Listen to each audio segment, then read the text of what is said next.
വേദിയിലും സദസ്സിലും ഇരിക്കുന്ന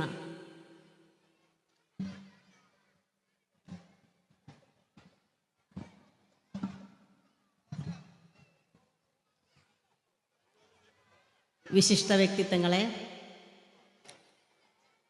പ്രിയപ്പെട്ട രക്ഷിതാക്കളെ, ഏറ്റവും സ്നേഹം നിറഞ്ഞ എൻ്റെ സഹപ്രവർത്തകരെ, ടീച്ചറെ എന്ന വിളി കൊണ്ട് മനസ്സിനെ പുളകം കൊള്ളിക്കുന്ന എൻ്റെ പിഞ്ചുമക്കളെ, 1993 നവംബർ 1 കേരളപ്പിറവി ദിനത്തിലാണ് യത്തീംഖാന സ്കൂളിലേക്ക് ഞാൻ എത്തുന്നത്.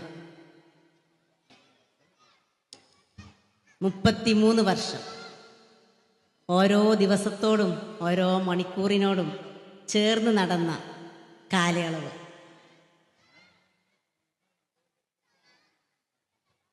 ഇവിടെ വരുന്നതിന് മുൻപ് 1989 19-ാം വയസ്സിൽ എൻ്റെ ജന്മനാടായ കോട്ടക്കൽ പറപ്പൂരിലെ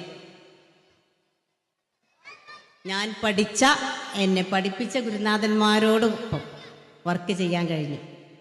അത് എൻ്റെ ജീവിതത്തിലെ ഏറ്റവും വലിയ അനുഗ്രഹങ്ങളിൽ ഒന്നായിട്ട് ഞാൻ കരുതുന്നു. എൻ്റെ ഉപ്പ മാഷായിരുന്നു. അതുകൊണ്ട് തന്നെ അധ്യാപന ജീവിതത്തിലേക്ക് കടന്നു വരാൻ ഏറെ പ്രചോദനവും ആത്മവിശ്വാസവും ഉണ്ടായി.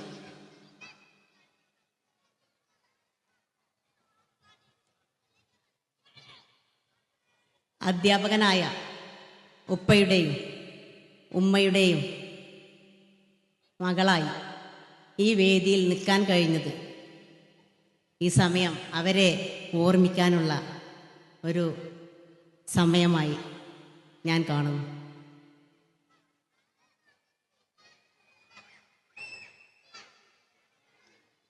അതിനുശേഷം കല്യാണം കഴിഞ്ഞ്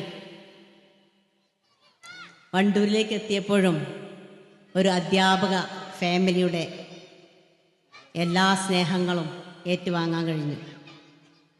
ഫാദർ ഇൻ ലോയും ജ്യേഷ്ഠന്മാരുമൊക്കെ ഒരു അധ്യാപകരായതുകൊണ്ട് തന്നെ വളരെ സന്തോഷത്തോടെ അധ്യാപന ജീവിതം മുന്നോട്ട് കൊണ്ടുപോകാൻ കഴിയും. ജീവിതത്തിൽ എൻ്റെ അധ്യാപന ജീവിതത്തിൽ എല്ലാത്തിനും താങ്ങും തണലുമായി നിന്ന മുനീർ മാഷ് വേദിയിലുണ്ട്. അദ്ദേഹം തിരൂർ ഡയറ്റിൽ നിന്നാണ് റിട്ടയർ ചെയ്തത്, സീനിയർ ലെക്ചറായി. എനിക്ക് 4 മക്കൾ, 4 പേരും യത്തീംഖാന സ്കൂളിൻ്റെ പൂർവ്വ വിദ്യാർത്ഥികളാണ് എന്ന് അഭിമാനത്തോടെ ഈ വേദിയിൽ എനിക്ക് പറയാം.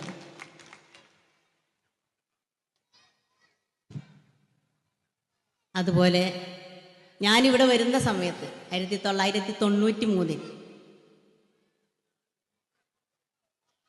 നമ്മുടെ മാനേജർ KT കുഞ്ഞാലിക്കുട്ടി മാഷായിരുന്നു. ദീർഘവീക്ഷണത്തോടെയുള്ള കാഴ്ചപ്പാടുള്ള അദ്ദേഹം, അതുപോലെ KT സമുദ മാഷ്, 2 പേരെയും ഓർമ്മിക്കാൻ ഈ അവസരം ഞാൻ ഉപയോഗപ്പെടുത്തുന്നു. അതിനുശേഷം വന്ന CTP ഉണ്ണിക്കമ്മു സാർ, നമ്മുടെ വേദിയിലിരിക്കുന്ന കുഞ്ഞാക്ക, എല്ലാവരും ഈ സ്ഥാപനം ഇത്രമേൽ വളർന്നു വലുതാവുന്നതിൽ അവരുടെയൊക്കെ പങ്ക്, മാനേജ്മെൻറ്റ് കമ്മിറ്റിയുടെയും പങ്ക് വളരെ വലുതാണ്. ഈ സ്ഥാപനത്തെ ഒരു ചെറിയ സ്കൂളിൽ നിന്നും ഇത്രയും വലിയൊരു ക്യാമ്പസിലേക്ക് മാറ്റാൻ നമ്മളൊക്കെ കണ്ട ആ സ്വപ്നങ്ങൾ അവരുടെയും നമ്മുടെയും ഒക്കെ പ്രയത്നത്തിൻ്റെ ഫലമാണ്. അതുപോലെ 2006 സ്കൂളിൻ്റെ ആദ്യത്തെ വനിതാ HM ആയി ജോലി ചെയ്യാൻ എനിക്ക് ഭാഗ്യം ലഭിച്ചു. സമുദ മാഷ് പറഞ്ഞ പോലെ 4 വർഷം HM ആയി ജോലി ചെയ്തു. രസകരവും വ്യത്യസ്തവും വെല്ലുവിളി നിറഞ്ഞതുമായിരുന്നു ആ കാലഘട്ടം. എങ്കിലും വളരെ ആസ്വദിച്ച് തന്നെ ആ സ്ഥാനം ഏറ്റെടുക്കാൻ കഴിഞ്ഞു. ഇവിടെ വരുമ്പോൾ 6 പേരടങ്ങുന്ന ആ സ്കൂളിൽ അന്നത്തെ HM കബീർ മാഷ്, മദാരി മാഷ്, ഷെഫീഖ് മാഷ്, സമദ് മാഷ്, മേരി ടീച്ചർ, ഞാനടങ്ങുന്ന ചെറിയ കുടുംബം. മദാരി മാഷെക്കുറിച്ച് പറയുമ്പോൾ ഒരിക്കലും മദാരി മാഷെക്കുറിച്ച് പറയാതെ എന്താ എൻ്റെ അധ്യാപന ജീവിതം ഒരിക്കലും മുന്നോട്ട് പോവില്ല, പറയാൻ കഴിയില്ല. കാരണം മാഷ് ഒരു പിത്ര സ്നേഹത്തോട് വാത്സല്യത്തോട് കൂടിയായിരുന്നു കണ്ടിരുന്നത്. ഏത് കാര്യത്തിനും ഇടപെട്ട് നമുക്ക് മാർഗനിർദ്ദേശം നൽകാൻ മാഷുണ്ടായിരുന്നു. അദ്ദേഹത്തെയും ഈ അവസരത്തിലൂടെ ഓർമ്മിക്കുന്നു. മേരി ടീച്ചർ ഇവിടെയുണ്ട്. 13 വർഷമായി ഇവിടുന്ന് പോയിട്ട്, എന്നാലും സ്കൂളുമായി വളരെയധികം ബന്ധം സൂക്ഷിക്കുന്ന ടീച്ചറാണ്. ഇപ്പോഴും ആരോഗ്യത്തോടു കൂടി നമ്മുടെ കൂടെയുണ്ട്. കബീർ മാഷ് വന്നിട്ടില്ല.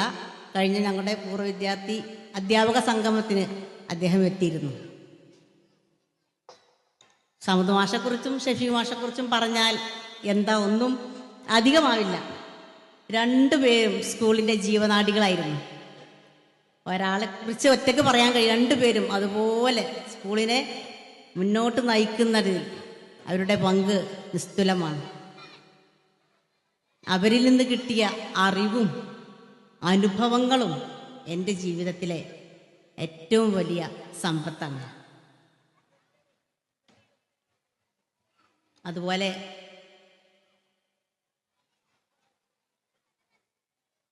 റംല ടീച്ചർ, ഷെഫീഖ് മാഷിൻ്റെ ഭാര്യ, സുബൈദ ടീച്ചർ റിട്ടയർ ചെയ്ത് ഇവിടുന്ന് പോയി. ടീച്ചർക്ക് ആരോഗ്യ പ്രശ്നങ്ങൾ ഉള്ളത് കൊണ്ട് വരാൻ കഴിയില്ലെന്ന് അറിയിച്ചിട്ടുണ്ട്. മുബാറക് മാഷ് നമ്മോടൊപ്പമുണ്ട്, ടീച്ചറെയും. പിന്നീട് വന്ന അധ്യാപകരായ അൻവർ മാഷ്, ആഷിഖ് മാഷ് തുടങ്ങി ഒരുപാട് അധ്യാപകരുണ്ട്. എല്ലാവരെയും അവരൊന്നും എനിക്ക് എൻ്റെ സഹപ്രവർത്തകരല്ലായിരുന്നു, മറിച്ച് ഒരു കുടുംബം പോലെ.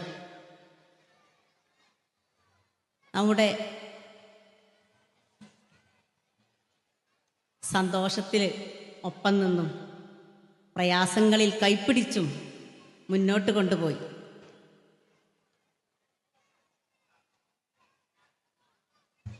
പിന്നെ എനിക്ക് എടുത്തു പറയാനുള്ള 1-2 പേര്. നമ്മുടെ മൂസാക്ക, KT മൂസാക്ക, ഷിയാമാഷിയുടെ ഉപ്പ. അദ്ദേഹം ഈ സ്കൂളിൽ വന്ന സമയത്ത് നമുക്ക് സൗകര്യങ്ങൾ കുറവാണ്, നമസ്കരിക്കാനും മറ്റു കാര്യങ്ങൾക്കൊക്കെ അവരുടെ വീട്ടിലായിരുന്നു പോയിരുന്നത്. അതിനുവേണ്ട എല്ലാ സൗകര്യങ്ങളും ചെയ്തു തന്ന് അദ്ദേഹം ഈ അവസരത്തിൽ ഓർമ്മിക്കാനും കൂടി ഞാൻ ഉപയോഗപ്പെടുത്തുന്നു.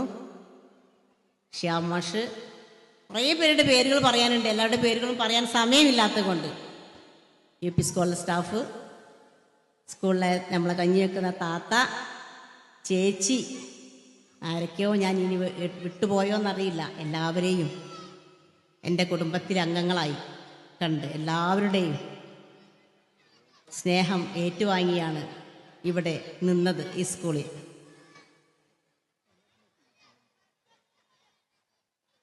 ഇനി പ്രിയപ്പെട്ട കുട്ടികളെ, നിങ്ങളോടാണ് പറയാനുള്ളത്. ഏതൊരു അധ്യാപികയുടെയും അല്ലെങ്കിൽ ഒരു ടീച്ചറിൻ്റെയും ഏറ്റവും വലിയ സമ്പത്ത് എന്ന് പറഞ്ഞാൽ കുട്ടികൾ തന്നെയാണ്. ടീച്ചറേ എന്ന വിളി എവിടെ കയറി ചെന്നാലും, ഒരു കടയിലാണെങ്കിലും എവിടെ ചെന്നാലും ബാക്കിൽ നിന്നൊരു ടീച്ചറെ വിളിയുണ്ടാവും. അത് ഏറ്റവും വലിയൊരു സന്തോഷമാണ്. അവരാണ്, നിങ്ങളാണ് ഈ സ്കൂളിൻ്റെ സമ്പത്ത്. പഴയ തലമുറയും ജെൻസി തലമുറയും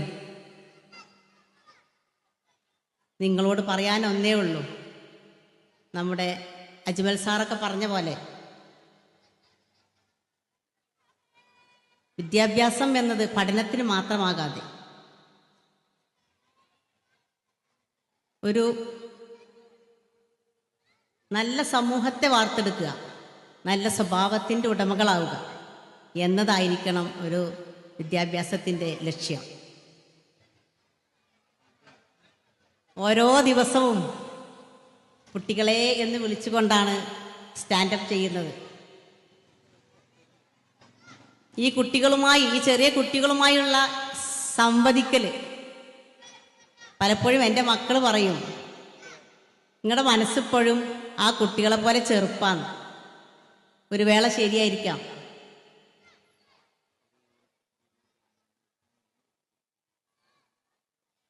LP ക്ലാസ്സിലെ പഠിപ്പിക്കൽ, അധ്യാപനം ഞാനെപ്പോഴും പറയുന്നത് ഏറ്റവും സന്തോഷം തരുന്നതാണ്. എന്ത് പ്രയാസങ്ങളുണ്ടെങ്കിലും അവരുടെ അടുത്തേക്ക് എത്തുമ്പോൾ നമ്മുടെ പ്രയാസങ്ങൾ മാറും. അവരുമായുള്ള ചിരിയും കളിയും ഏറ്റവും സന്തോഷം തരുന്നതാണ്. ഒരുപാട് കുട്ടികളെ അറിവിൻ്റെ അക്ഷരലോകത്തേക്ക് കൈപ്പിടിച്ചുയർത്താൻ കഴിഞ്ഞു. ഒരുപാട് കുട്ടികൾക്ക് മാർഗനിർദ്ദേശങ്ങൾ കൊടുക്കാൻ കഴിഞ്ഞു. ഇതൊക്കെയാണ് ഞങ്ങളുടെ ഏറ്റവും വലിയ സമ്പത്ത്. ഇനിയും നമ്മുടെ സ്കൂൾ നാടിൻ്റെ വീടായി തന്നെ മുന്നോട്ട് കുതിക്കട്ടെ. മൂല്യബോധമുള്ള തലമുറകൾ ഇവിടെ നിന്ന് വളർന്നു വരട്ടെ. ഇവിടെ നിന്ന് പടിയിറങ്ങുമ്പോൾ ശിഷ്ടജീവിതം ആരോഗ്യത്തോടെയാവാൻ നിങ്ങളുടെയൊക്കെ പ്രാർത്ഥനയിൽ എന്നെ ഉൾപ്പെടുത്തണമെന്ന് പറഞ്ഞുകൊണ്ട് എല്ലാവർക്കും നല്ലത് വരട്ടെ. എല്ലാവിധ ആശംസകളോടെ നന്ദി.